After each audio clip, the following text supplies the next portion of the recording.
Yang bisa laporin gua ke polisi penistaan agama nih, gua nih Nabi ke-26 Joseph Paul Zhang yang meluruskan kesesatan ajaran Nabi ke-25 dan kecabulannya yang maha cabulullah. Ya, kalau Anda bisa bikin laporan polisinya atas nama penistaan agama, gua kasih lu 1 laporan 1 juta, maksimum 5 laporan. Nah, supaya jangan bilang gua ngibul kan. Jadi kan 5 juta. Bahkan 3 kan kasih 5 nih di wilayah Polres yang berbeda, ya. Saya kasih 1 laporan 1 juta, jadi 5 laporan 5 juta. Gua kasih lo. Ya. Haleluya, Shalom Indonesia, Shalom Eropa, Rahayu, Shalom yang ada di Afrika, di Rusia, yang ada di Amerika, di Kanada. Ya, Amerika sudah masuk, karena yang ada di New Zealand, di Australia, Shalom semua, Rahayu, yang ada di Kamboja, Pak Joko Kris, juga yang ada di Thailand, yang ada di Korea, luar biasa ya. Kita rombongan para nabi internasional. Tadi yang dari Kamboja mau mendaftar nomor 29, saya suruh ambil nomor antrian dulu di Munchen. Boleh ya, semua yang mau ngantri bisa nomor antrian nabi. Waduh, ini siapa lagi, robot satu lagi, kembaran saya jadi robot ini. Ini belum rame baru pada buka Bapak. Iya, ini lawong situ apa namanya, Nabi Jonas disuruh buka dalam doa malah buka puasa sendirian. Kan melangkai ini kan namanya. Iya, suruh buka dalam doa malah buka puasa dia. Nggak bener ini Nabi Jonas nih. Sekte sesat. Sekte sesat, setan nih, tangkitarian. Tangkitarian. Bensinnya mampet ya. Kopi di motor. Iya, disuruh buka dalam doa malah buka tangki loh. Nggak bener loh. Iya. Tuhan. Juga kita terus berdoa yang ada di NTT ya. Terus kita doakan kalian selalu ada di hati kami, dan kita selalu push supaya teman-teman berdiakonia untuk membantu teman-teman di NTT. Haleluya, Shalom semuanya. Tema kita hari ini puasa lalim Islam. Luar biasa. Lu yang puasa, gua yang lapar. Kubrak-kubrak pokoknya. Password seperti biasa ya. Buka, cus, kubrak, oh lala bebe. Ya serius hari ini ya, lu yang puasa, gue yang lapar, nggak bener lu. Ini saya dikirimin sama ini ya, sama teman-teman ini ya, termasuk dari ini mereka puasa. Nanti saya bagikan lah linknya ya. Itu dia. Jadi kalau kita ngelihat sekarang kan ini di Indonesia kan lagi pada puasa kan. Kalau di Eropa juga lagi pada, kalau di Eropa lagi pada, bukan lagi pada puasa, lagi pada duniawi ini, nggak urusan puasa. Sebab teman-teman Muslim yang di Eropa ini tahun pertama puasa, mereka takut sama Allah.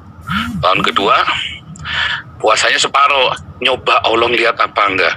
Tahun ketiga bablas nggak ada yang puasa, Allah nggak lihat. Loh kenapa? Allah kan maha tahu. Enggak, Allahnya lagi dikurung di Ka'bah katanya. Kurang ajar. Tapi begitu ya, tahun pertama mereka pasti puasa full, tahun kedua mereka separuh, tahun ketiga mereka rata-rata udah nggak puasa lagi. Tiap hari ngelihat porselen. Tapi dari dulu saya tuh kalau lagi bulan puasa itu adalah bulan-bulan yang paling tidak nyaman.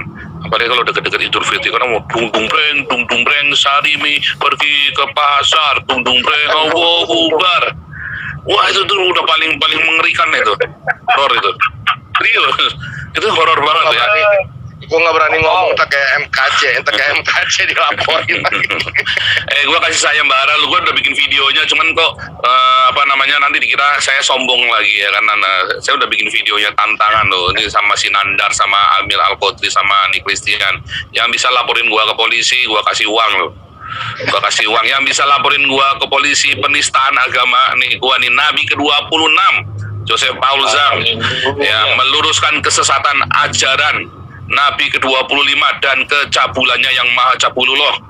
Ya, kalau Anda bisa bikin laporan polisinya atas nama penistaan agama, gua kasih lu 1 laporan 1 juta, maksimum 5 laporan. Nah, supaya jangan bilang gua ngibul kan. Jadi kan 5 juta. Bahkan 3 kan kasih 5 nih di wilayah Polres yang berbeda, ya. Saya kasih 1 laporan 1 juta, jadi 5 laporan 5 juta. Gua kasih lo, ya. Ya, tinggal email ke hagios.eu@gmail.com. Sebentar ya. Ini ada bilang di suatu negara, ya, negara Eropa ini kan rata mengizinkan LGBT dan kumpul kebo. Bahkan ada kontrak kumpul kebo, itu ada kontraknya, ya. Apakah itu ada yang dirugikan ketika ada yang jadi LGBT itu?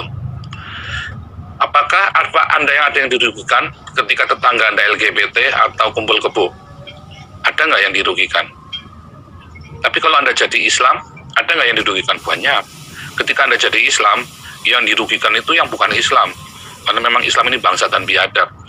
Puasa saja bikin susah kita, ya kan? Kamu nggak makan aja, bikin susah kita yang makan, gitu loh. Kita disuruh nggak makan juga, kan bangsa biadab. Tapi coba kalau tetanggamu LGBT, kamu rugi nggak? Enggak. Kalau tetanggamu kumpul kebo, enggak. Kamu nggak rugi apa-apa. Jadi lebih baik LGBT dan kumpul kebo daripada Islam, sebetulnya. Benar nggak? Lihat di negara-negara yang mengizinkan LGBT dan kumpul kebo, pasti lebih maju daripada negara-negara Islam. Lebih maju. Apakah saya mendukung LGBT dan kumpul kebo? Tidak. Tetapi saya tidak membenci mereka, dan itu adalah hak mereka untuk mereka mau melakukan itu atau tidak. Tapi kita nggak boleh ganggu mereka. Kita boleh ingatkan mereka, tetapi bukan mengganggu terus malah membuli mereka, nggak boleh. Karena ada banyak faktor yang kita nggak tahu. Dia waktu kecil diperkosa, sehingga dia punya obsesi yang berbeda, bisa belok pemikirannya, ya kan? Yang kumpul kebo misalnya, dia trauma dengan banyak pernikahan, dengan segala macam, sehingga dia nggak mau menikah misalnya. Ada banyak sekali yang kesalahannya adalah kesalahan dari kita, orang-orang yang mengaku beragama, yang tidak mengajarkan atau tidak memberi teladan yang benar, malah ngoprak-ngoprak kayak kalian orang Islam bangsat, ya kan? Kalian yang puasa, orang lain suruh susah demi kalian. Nah, itu lebih merugikan daripada LGBT dan kumpul kebo. Ya, supaya teman-teman tahu nih yang di live YouTube ini, nggak ada orang LGBT kalian rugi, itu nggak ada. Orang kumpul kebo terus kalian rugi, tetangganya rugi, nggak ada. Yang ada kalian puasa, orang lain pada rugi karena disuruh tutup. Kalian jadi Islam, gereja dibom. Itu yang ada. Ya, kebudayaan dirusak gara-gara kalian Islam. Padahal Islam disebarkan dengan wayang, sekarang wayangnya dilarang. Ya, kuda lumpingnya dilarang. Nah, itu yang rugi. Oh, saya mendukung kuda lumping? Oh, enggak. Saya orang percaya dengan Tuhan Yesus, kita tidak boleh memanggil trans begitu. Tapi kita nggak berhak untuk melarang-larang orang. Nggak ada haknya. Kita boleh nasihati, kita boleh ingatkan, tetapi kita nggak boleh ngelarang-larang orang, apalagi sampai ngeludahin begitu. Hanya Islam aja yang begitu, ya. Di seluruh dunia itu cuma Islam aja yang melakukannya. Gitu ya.